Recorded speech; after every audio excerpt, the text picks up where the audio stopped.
and welcome to Study English IELTS preparation. I'm Margot Politis. Today on Study English we're going to look at some of the features of formal written English.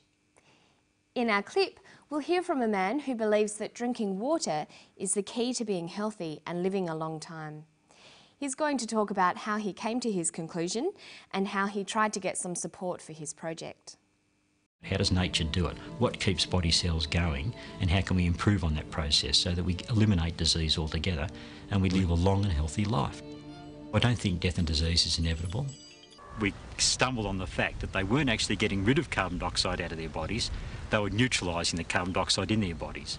And we found it was from the water they were drinking. When we looked at these animals and saw what they were doing, it was exactly as we'd hypothesised, and that was a great feeling, a real feeling of elation. I tried and I tried and I tried to be conventional in that sense. I went to 100 people. I wrote 1,000 letters. I spoke to the Australian Academy of Science. I spoke to the American Academy of Science. I spoke to hospitals. I spoke to professors of medicine. Because I wanted to do work independently, I couldn't get anywhere, so I had to do it other ways. This is a food substance. This is something that's been drunk for thousands of years. This is probably where the mythology of the Fountain of Youth came from. There would have been natural springs somewhere bubbling out magnesium bicarbonate at an alkaline pH value, and people that drank these springs lived longer. But I want everybody to have the opportunity to live a long and healthy life, and that's been my life's work, and we're getting somewhere. We're getting somewhere.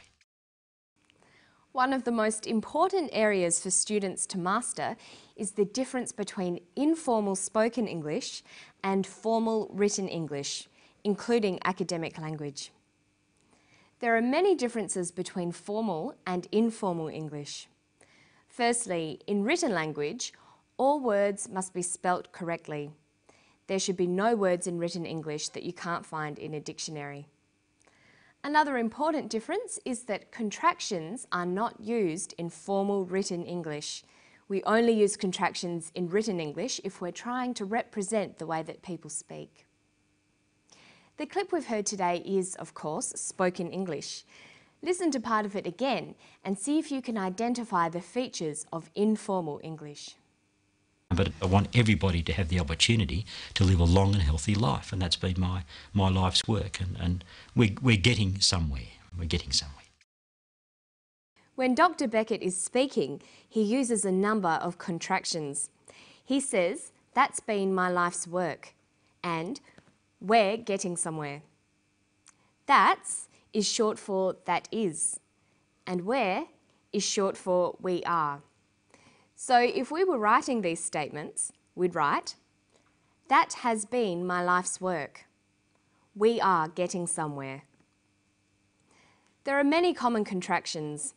By using them in your spoken language, you'll sound more natural, but be careful to write them out in full informal situations.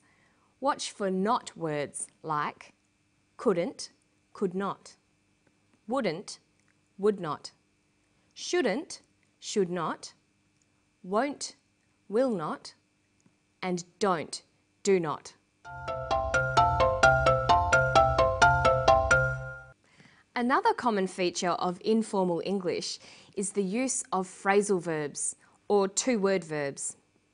Phrasal verbs consist of a verb and a preposition. They are commonly used in spoken English, and their meanings are idiomatic, giving the verb a special new meaning. Listen for some phrasal verbs in this clip. We stumbled on the fact that they weren't actually getting rid of carbon dioxide out of their bodies, they were neutralising the carbon dioxide in their bodies. And we found it was from the water they were drinking. This is probably where the mythology of the Fountain of Youth came from. He uses the phrasal verbs stumbled on, get rid of, found out, and came from. In formal written English, it's best to use single word verbs. So instead of saying they weren't getting rid of carbon dioxide, we would write they weren't eliminating carbon dioxide. And then we'd get rid of the contraction. So it would read, they were not eliminating carbon dioxide. Instead of saying we found out it was from the water, we would write we discovered it was from the water.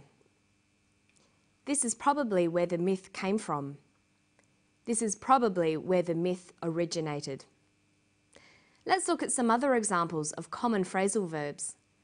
Instead of look into, we would write investigate. Instead of cut down, we would write reduce. Keep on could be continue.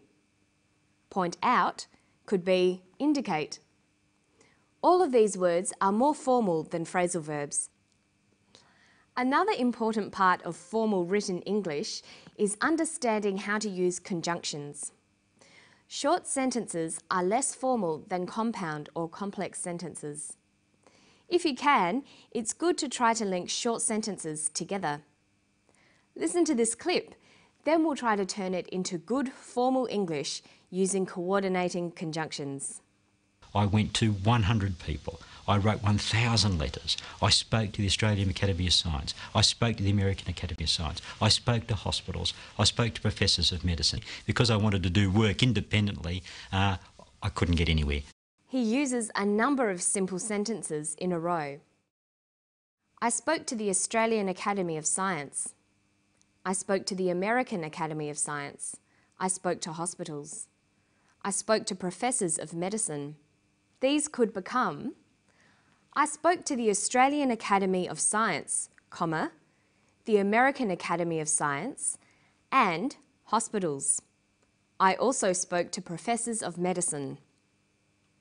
There are some rules to be aware of when you're using conjunctions. In formal English, we don't start sentences with coordinating conjunctions. Words like and but are joining words. They are not used to begin sentences. Listen to Dr. Beckett again. Notice how he uses conjunctions to start his sentences. There would have been natural springs somewhere bubbling out magnesium bicarbonate at an alkaline pH value, and people that drank these springs lived longer. But I want everybody to have the opportunity to live a long and healthy life, and that's been my life's work. He uses the word and to begin a sentence. If we were writing a formal report or essay, we would have to find other words to replace and. We could begin the sentence with furthermore, in addition, or moreover. We could replace the word but with the word however. You should make lists of these alternative words so you use a variety of them in your written language. It's important to avoid repetition in your formal written English. Of course, repetition can be used to add emphasis in spoken English. You might hear people say things like, I really, really like that. But in formal academic writing, you should find other ways of adding emphasis. Listen to the way he uses repetition. I tried and I tried and I tried to be conventional in that sense. I went to 100 people. I wrote 1,000 letters. I spoke to the Australian Academy of Science. I spoke to the American Academy of Science. I spoke to hospitals. I spoke to professors of medicine. Because I wanted to do work independently, I couldn't get anywhere. I tried and I tried and I tried. To make this sentence more formal, you could either just drop the repeated verb or use an adverb like repeatedly.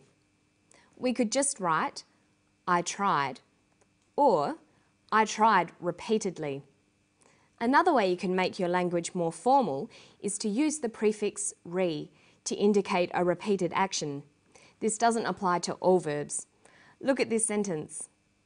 He played and played the song again and again. We could write formally, he replayed the song repeatedly. And why don't you try practicing ways of making spoken language more formal?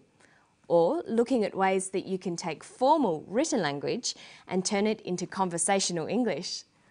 That's all for today. I hope I'll see you next time on Study English. Bye-bye.